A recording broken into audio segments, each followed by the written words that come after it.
Tartaria, the civilization buried alive. They erased the people, the buildings, and the entire timeline, but they missed a few things. Let's go. We're digging up the empire that never fell. They just buried it. You've walked through cities built by ghosts, seen cathedrals no one can explain. Tunnels beneath buildings that shouldn't be that deep. Windows, underground. There's a reason it feels off, because something used to be here, and someone didn't want you to remember. This is Emspiracy, and this is the empire that vanished without a war. What was Tartaria? Tartaria wasn't a country. It was a world-spanning empire, predating the US, spanning Asia, Europe, Russia, and parts of North America, even showing up on maps as recently as the 1700s. No major wars to end it. No stories of conquest. Just gone. And when it disappeared, something strange happened. History restarted. Buildings that don't match the story. Look around any major city. London, Paris, New York, even Istanbul. The grand cathedrals, giant stone arches, intricate domes, steel and marble designs no one builds anymore. And they're all dated 1850 to 1890. Built by horse and buggy settlers, with no modern tools, no electricity, no blueprints. That's not architecture. That's inheritance. We didn't build them. We were given the ruins. The mud flood. In photos from the 1800s and early 1900s, you'll notice half-buried doorways, windows below street level, entire city blocks excavated downward, thick layers of sediment covering structures. Textbooks call it settling or foundation design, but when you put the puzzle together, it looks like the aftermath of a global flood of earth. Not water, mud, a mud flood. One massive event, or a series, that buried Tartaria, and then came the rewrite. You weren't taught this because it breaks the timeline. And once you see it, it's everywhere. We didn't build the past, we built on top of it. This is Emspiracy, and this is only the first layer. The cities were still standing, but where were the people? No war, no bones, just empty empires. And then suddenly, orphans, trains full of them, millions. Where did they come from? And more importantly, where did everyone else go? Between the 1850s and 1920s, over 250,000 orphan children were shipped across America on trains. No parents, no paperwork, just tags around their necks. But this wasn't just in the US. The UK shipped orphans to Canada and Australia. Russia relocated displaced children by the tens of thousands. Even in France, entire towns were suddenly flooded with new children and no record of where they came from. Question, if the population was growing, where were the adults? The inheritance theory. What if the buildings weren't built by the 1800s generation, but left behind, and the orphan trains weren't adoption? They were repopulation. Clean the surface, erase the timeline, send in the children, teach them new history. Those kids became the first generations of settlers, the ones who built cities already built, the ones who told their children a script, not a memory. It was a reset, a global handover. They told you they were forts, defensive structures, cannon stations. But who defends a fort with perfect sacred geometry? Why build them on ley lines? Why bury them? Why does no one know who built them? What are star forts really? From the sky, they look like snowflakes. From the ground, they look like ruins. But star forts are found all across Europe, Asia, and North and South America in near identical design, built before modern history explains them, and always on key magnetic points near water sources, in geometries that match somatic resonance patterns. These weren't military, they were tech. The timeline doesn't add up. Here's where it glitches. Electricity was invented after buildings were already wired. Cities had canals and trolleys before roads. Fires and great quakes conveniently wiped out archives in Boston, San Francisco, Chicago, and London. The 1800s are a fog, full of unexplained tech, lost photographs, and missing identities. History didn't evolve, it was overwritten. And the people who lived before, scrubbed? We've been living in someone else's house, wearing their clothes, speaking their tongue, but they didn't leave willingly. And if you listen closely, the ruins are still telling their side.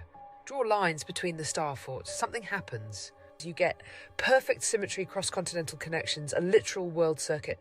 These locations pulse with strange frequencies. Compass glitches, EMF surges, tree growth distortions, animal migration anomalies.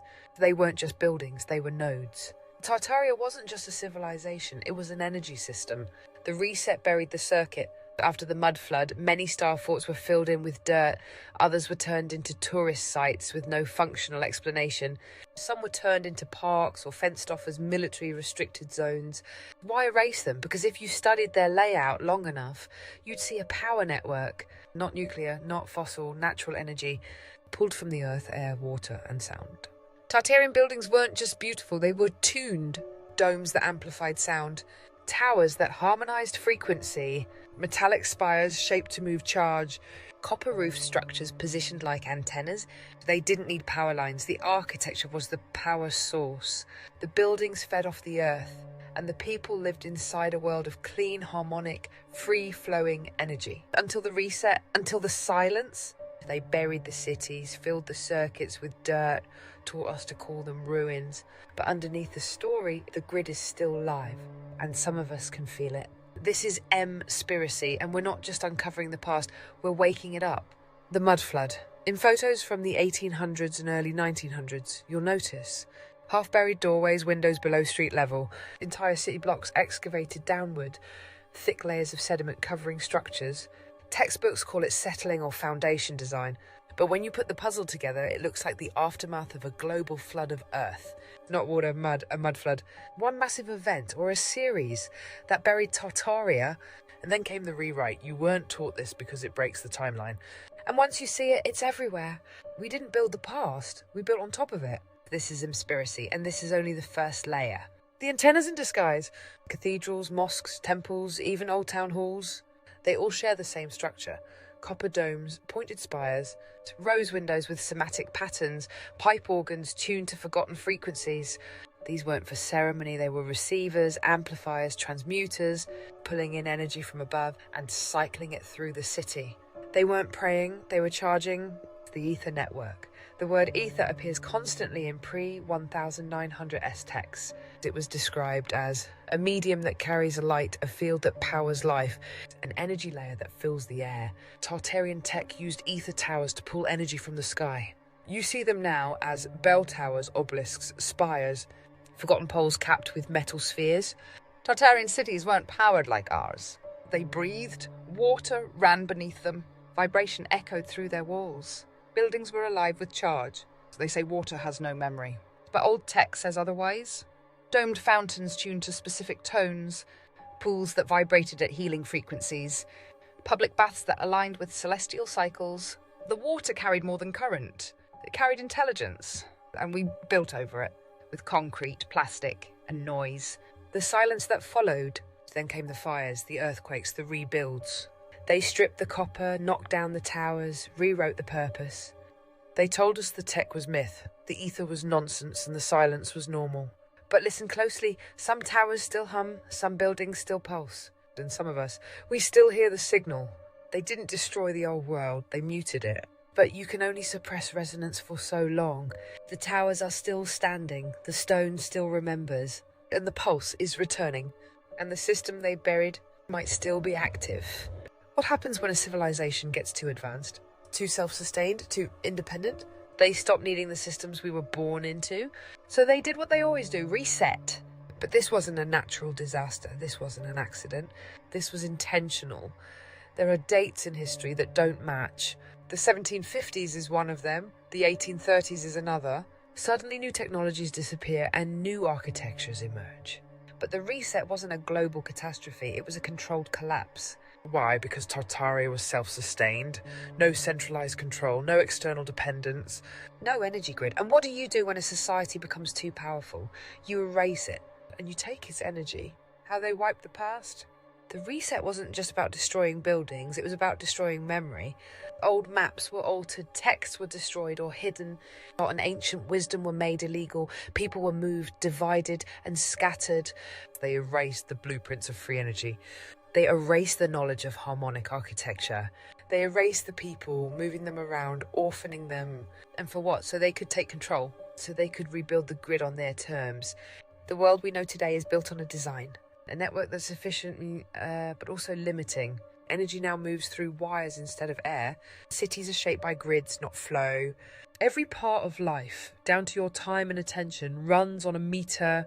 But the old world, it moved differently. Their systems worked with nature, power flowed freely, and structures resonated with the world around them. And that kind of balance wasn't forgotten, it was put away, buried, not lost. And now, something's starting to stir. The gates are thinning, but here's the thing they didn't account for. You can bury a civilization, you can rewrite a timeline, but you can't stop the pulse. The gates are weakening, the energy is rising, the truth is bleeding through the cracks. And one day those gates will open. The reset was never meant to last. It was only temporary. The story of Tartaria is not over, it's only waiting. This is Emspiracy, and we're remembering what they tried to erase.